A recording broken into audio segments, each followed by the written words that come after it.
What's up? What's up? What's up? What's up, everybody? Welcome to the latest edition of what I like to call the Steeler Report. So how's everybody doing? Hope everybody is well. Hope you all are doing great.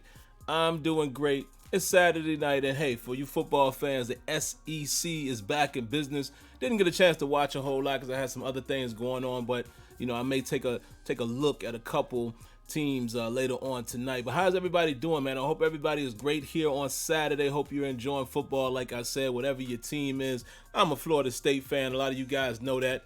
I don't know what they're going to do against Miami tonight. We shall see, right?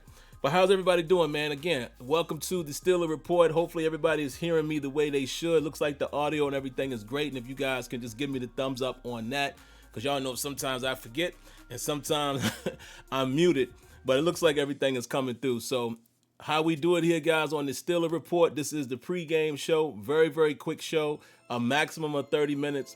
No phone calls. And I will repeat that, a little bit further down in the show because everyone, of course, if you're new, you're going to see the phone number there. Excuse me. But, I want you to have that phone number, in case you want to call in tomorrow for the post-game show and or Tuesday on Terrible Towel Tuesday. So that is why the number is on the screen for you, you folks who are new here. But like I said, pregame, in and out. I'm just going to give you my quick points, say what I have to say, and then I will get to the chat, and then we out of here. So like we always do in each and every show, let's welcome and say hello to the early viewers, the ones who showed up early in the chat. Let's do that really quick. Shout outs to Todd Christian.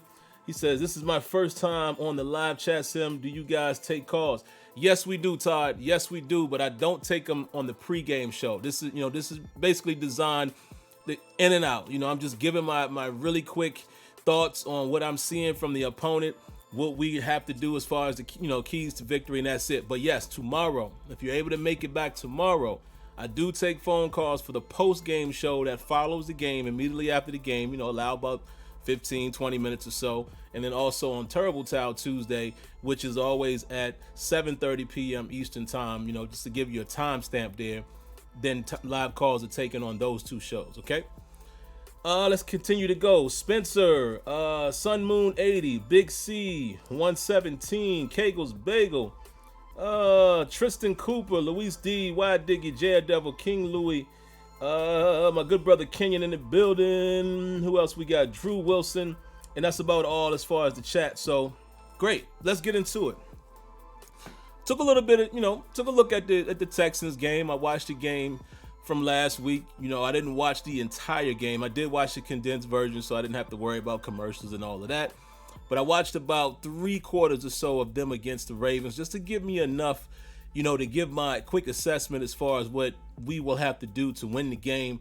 Before I dive into that, actually, I almost got ahead of myself. Let's talk about the injury report. Very, very good news, guys. As of Friday, the 25th on yesterday, I'm not sure if anyone else of significance is still injured, outside of guys like Wisniewski and, obviously guys like Zach Banner. But as far as the injury report, game status, David DeCastro is a full participant, even though he had a little bit of a knee situation. So that is absolutely great news.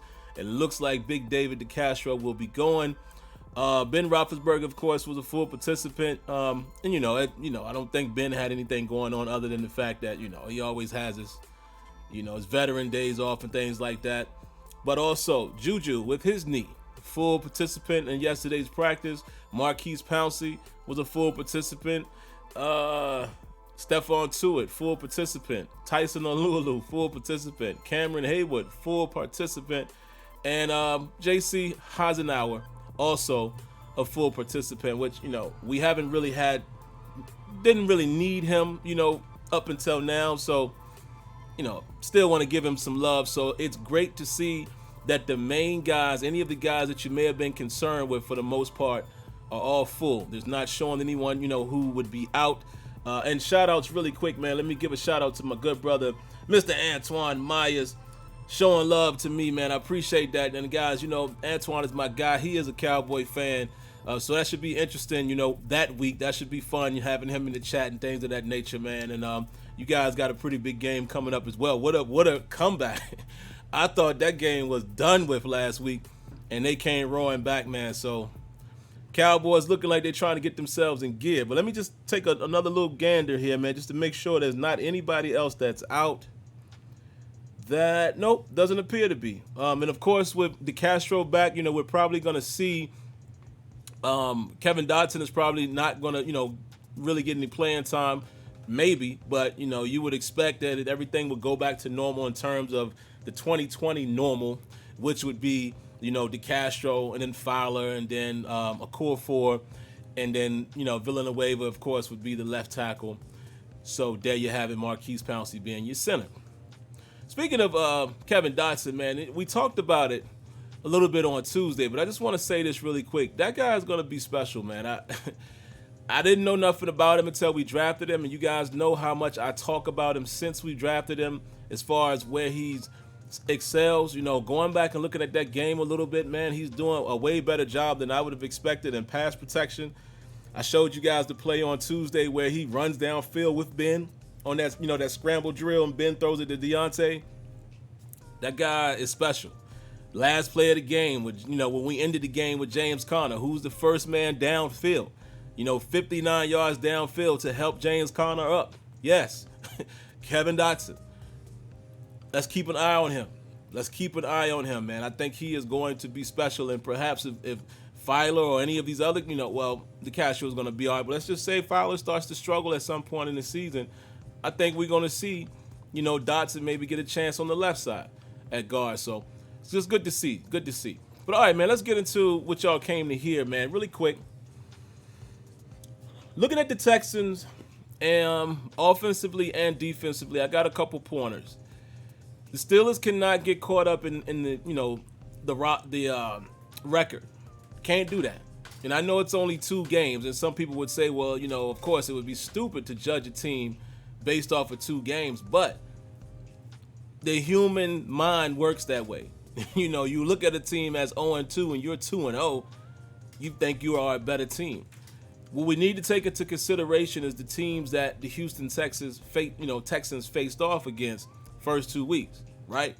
Both the Ravens and the Chiefs. Take that into consideration. Also take this into consideration. The teams that we faced off against. The Giants, which, that's nothing really going on there, especially after we, shut down Saquon Barkley. And then look at what Denver was actually able to do in spots. Move the football, okay? They were able to move the football through the air. And they had a couple moments when they got a few running plays off. But Driscoll came in that thing and was slinging that thing around the yard. And they hung in there. Hung in there so much so to where they were this close to actually winning the football game. Now, if they score, who knows what happens on the other end. We didn't have much time, but who knows. But, yeah, they were that close for winning the game. Now, I know all of us could say, we're getting ourselves together as well. That's true. Still in week 3, week 4, even week 5, you're still working out kinks, especially the way this season, with everything else going on. This season hasn't been your normal. But you have to take that into consideration. Okay? So that's the first thing. Can't be looking at their record and thinking, you feeling yourself, your chest poked out, you 2-0, you back at home. No. The Texans, to me, don't look like a run-over type of team. They don't look that bad to me. Offensively and defensively. Offensively, let's talk about that first. Okay.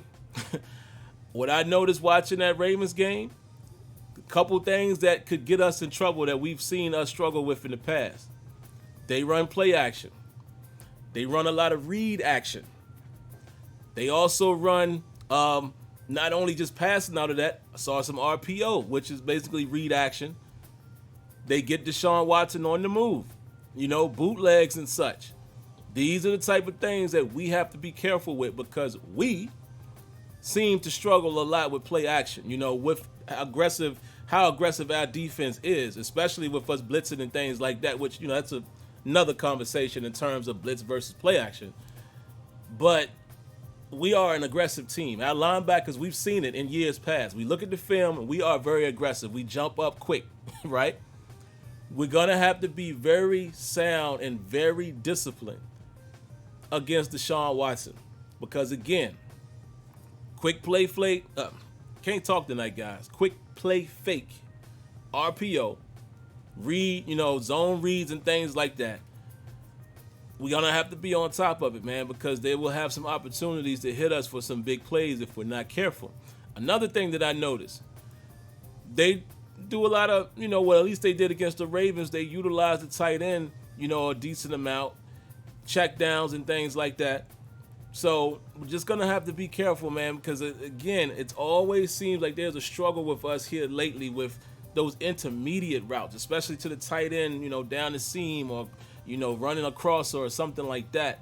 We're going to have to be careful with those type of things. But overall, man, my overall, arching point would be we just got to be very technically sound and very, very, very disciplined on defense. Because if not, like I said, Deshaun Watson is a force of his own. Fuller with his speed. They got Brandon Cooks with his speed. They got guys out there that can get behind the defense or could get some yak, yards after the catch. So we're going to have to be careful. They're not a bum team. And like I said, man, Deshaun Watson is a phenomenal quarterback in terms of his overall ability, his escape ability.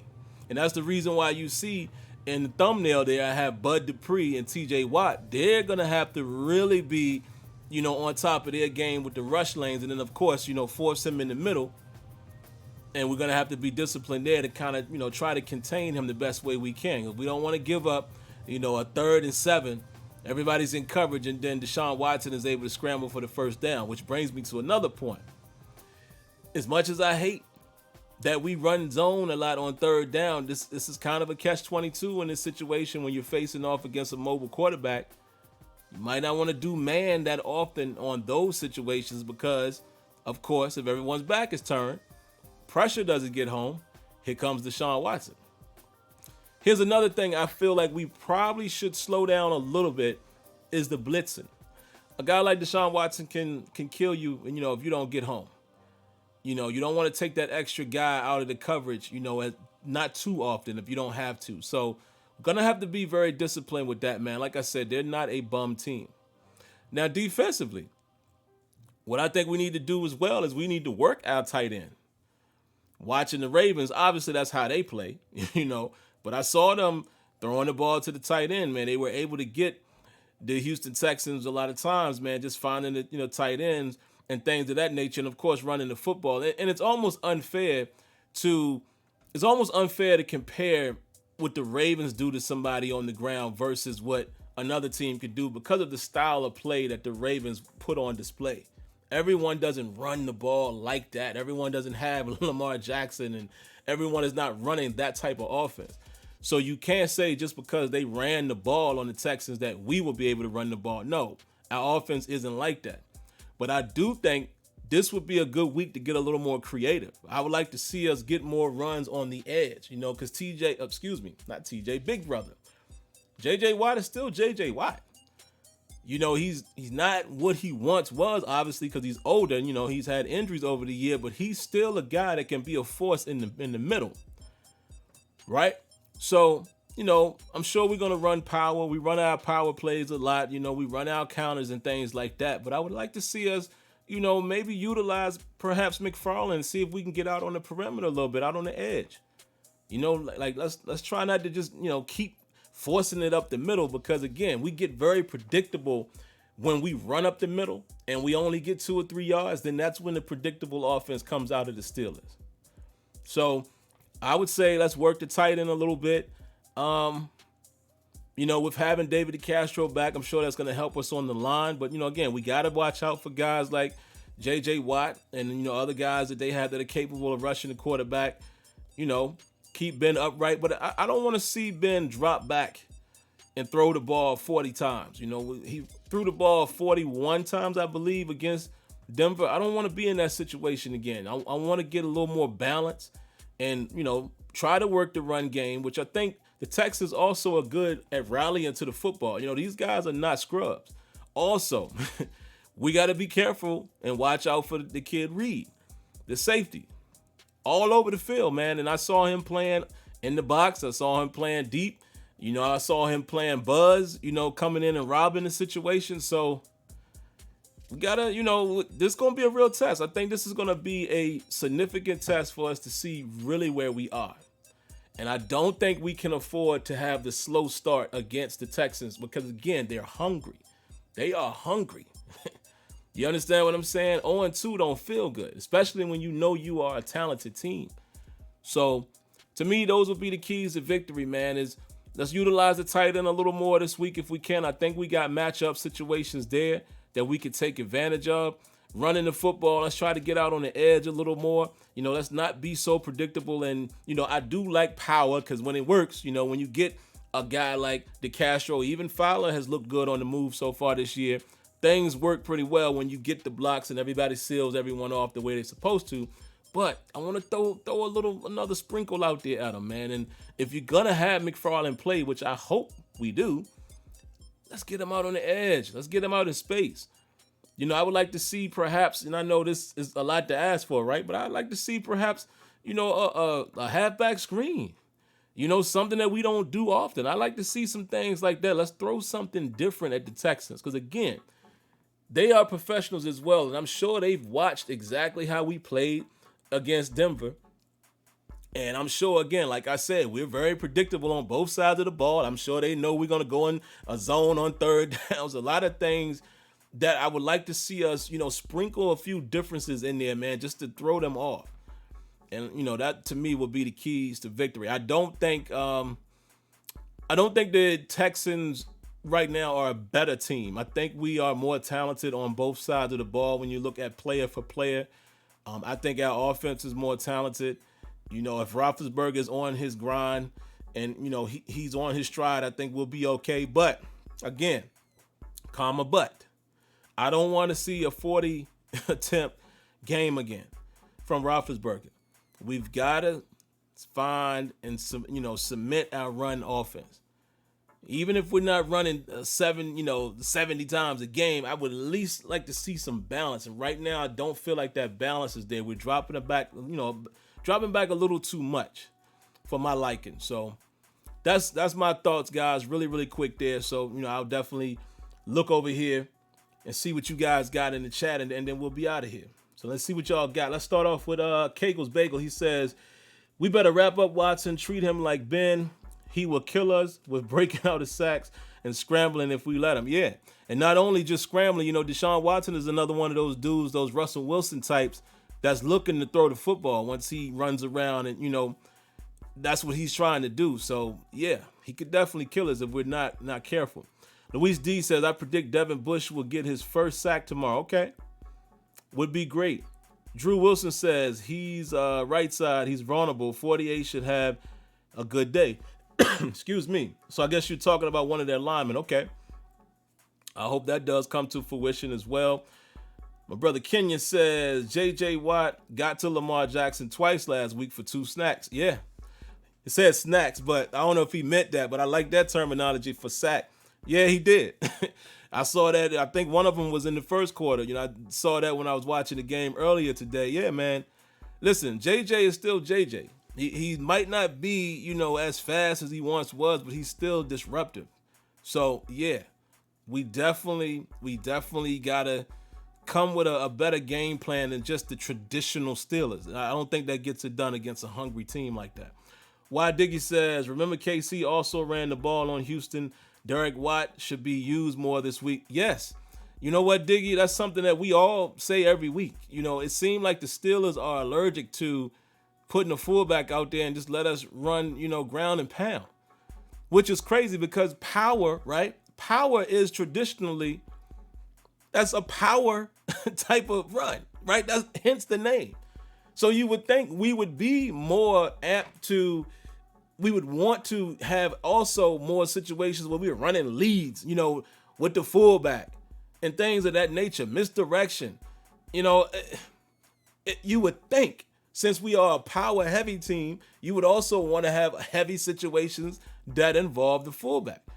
I don't get it, man. I don't get it. And you're not going to tell me, maybe they did, but you're not telling me you signed this guy just to be a special teamer.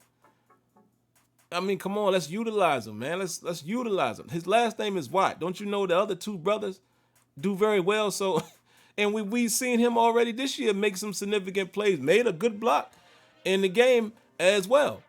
That help James Conner get around the edge. So it's like, come on, man. Come on.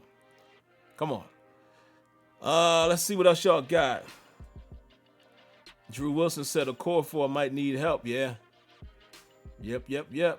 Agree with that. Sippy Boy says Bud will keep run blitz and sacking the quarterback on the way.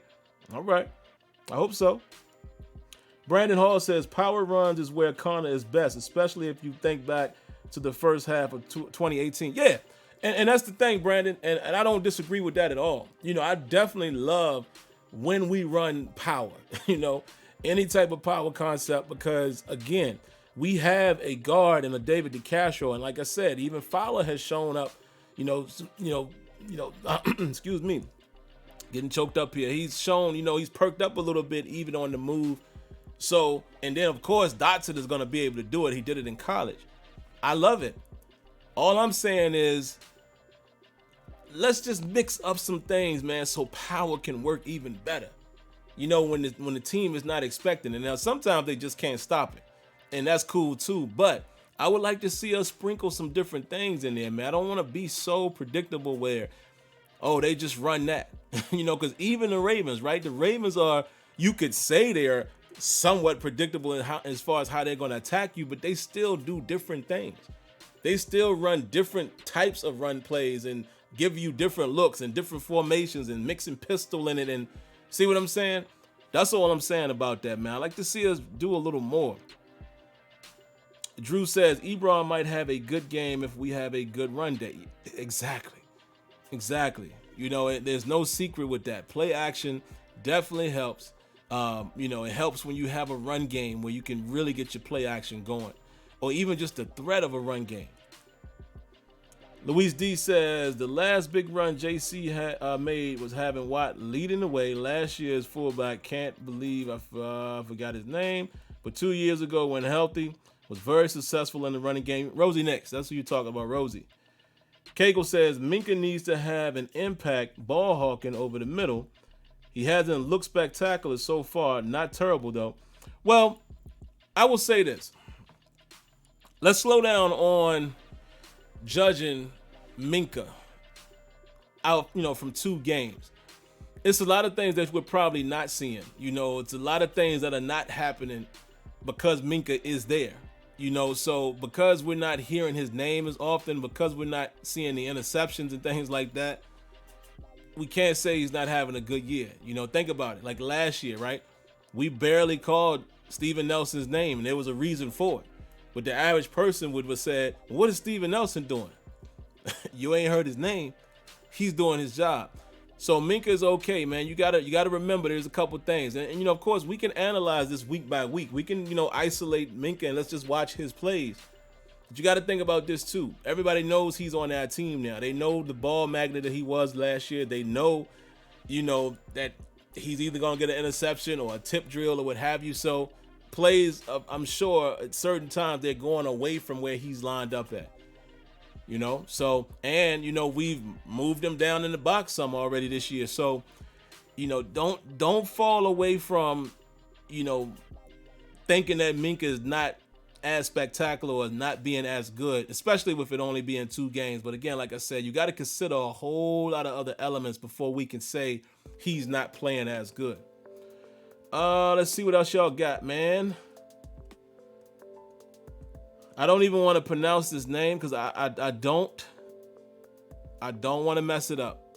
So I'm not even going to disrespect you and do that. So I'm going to just read your comment. He says, we definitely need to clean up the penalties and stop playing down to the competition. We're way too talented on special teams, offense, especially defense. Steelers, Texans, Steelers 27, Texans 10. Here we go, Steelers. That would sound great. And I apologize that I can't read your name, but I don't want to mess it up. I like your comment there. You're absolutely right. The Steelers definitely have a problem with playing down the competition at times. We are way too talented to have a fan base like us that's always feeling like it's struggle mode when we play.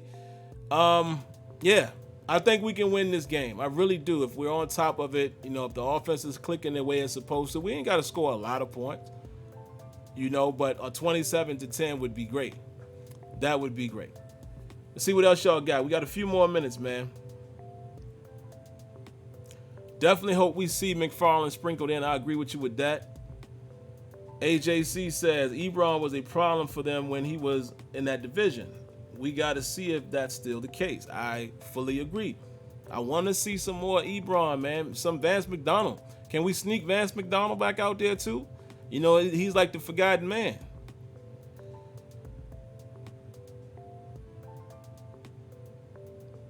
Drew Wilson says Minka is covering a lot of ghost routes where Terrell Edmonds is cleaning up linebacker routes and court and QB runs.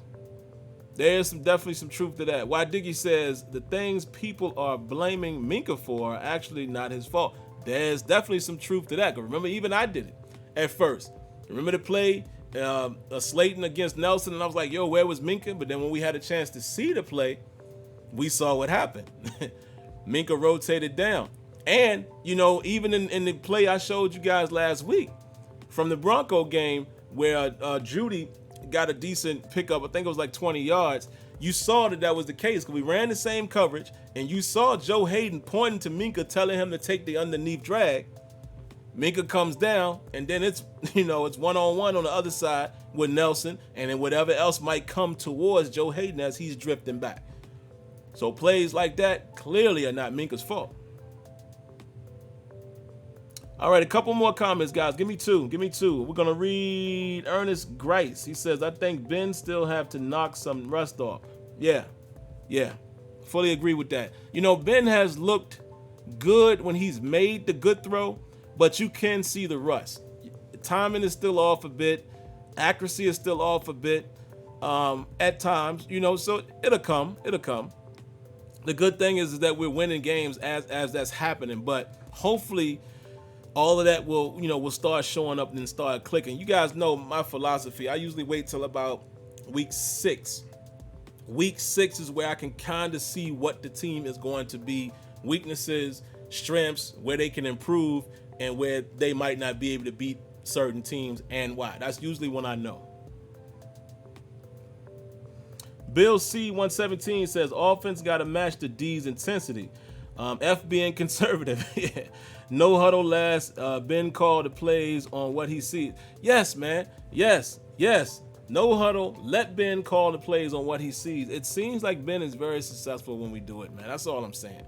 Is it always perfect? No. Nobody's perfect.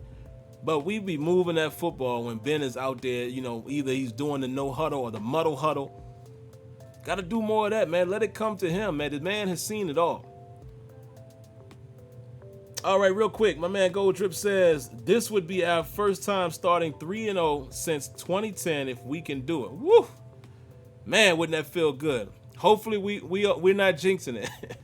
And I know I'm just playing. I mean, I don't know if jinx is really, that's, to me, I don't really believe in all that. But yeah, that would be great, man, to get off to that good start, because the thing is, we are going to lose some football games, right? So it's always good to win the games that are winnable, or the quote-unquote the ones you should win. So it's always good to get those under your belt, so then if you win some of those games that you could have lost, you're in a better situation. All right, one more. I will read Drip's other comment here. He says, we start hitting our groove in November and October, so if we can head into those months with a winning record, that would be big. Yeah, that'd be huge. And that's funny. That's pretty much exactly what I just said there. So you're absolutely right. Last one of the night, Luis D says, Greg Lloyd was one of my favorites, so I'm glad the Steelers involved him in this year's honors. Me too, man. Greg Lloyd sometimes is kind of a forgotten guy. People don't continue to talk about him, but what he was when he was with Pittsburgh, yes, Lord. That's all I can say. Yes, Lord. Greg Lloyd was a bad boy, man. So, yeah, I'm happy about that, too. No question. But, all right, that's my time, guys. We're right at 29 minutes and 47 seconds, so we're going to get out of here. Again, if you're new to the channel, man, the phone number that you see on the screen is active and ready for you to call in for the post-game show, which we do right after the game. So tomorrow I'll be right back. Once the game concludes, we give our raw emotions and our raw thoughts on the game. And then on Tuesdays, Terrible Towel Tuesday, each and every Tuesday, 7:30 p.m. Eastern Time, phone queue will be open for you. Of course, guys, I always got to mention it. If you guys care to donate, like some of you, Antoine did here tonight, right here on YouTube, there's a $sign at the bottom of the chat. Go ahead and help yourself. Also, if you prefer to do that outside of YouTube, some of you guys do, and I thank all of you for doing it, however you feel. But if you prefer Cash App, PayPal, that information is in the description. Other than that, have a great Saturday night. Enjoy some football. Enjoy some basketball and get your mind ready for tomorrow so we can enjoy some Pittsburgh Steelers. And I'll see you guys after the game, man, and we're either up or we're down. All right, y'all, be good, be blessed, and thank you for tuning in to the Steeler Report. Peace.